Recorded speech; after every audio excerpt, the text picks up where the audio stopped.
Koolituse õnnestumise üheks eelduseks on see, et meil on olemas teatud kokkulepped ja paika pandud reeglid. Esimene asi on aeg. Koolituse võid läbida nii kiiresti ja sellises tempos, nagu see sulle sobib.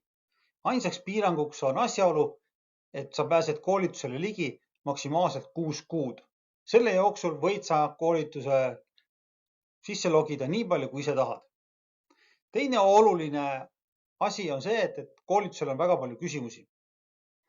Mõned neist on tagasiside küsimustikud, teised on jälle sinu teadmiste kontrolliks või nende kinnistamiseks.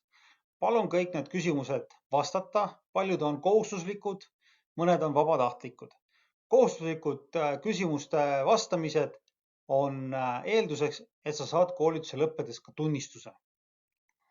Kolmas oluline nüanss on see, et sul on võimalus alla laadida koolituse jooksul erinevaid materjale. Palun neid materjale kasutada ainult enda töö otstarbeks. Kui sa tahad neid kellegiga jagada või muul viisil kasutada, palun anna seda teada. Küll me leiame mingisuguse lahenduse. Ning kõige tähtsam lõpetuseks on see, et kui tekivad koolituse jooksul probleemid, mured, siis võta minuga kohe ühendust või jätta minule teade koolitusel kommentaaridesse. Tulen sinu juurde esimesel võimalusel ja lahendame probleemi ära.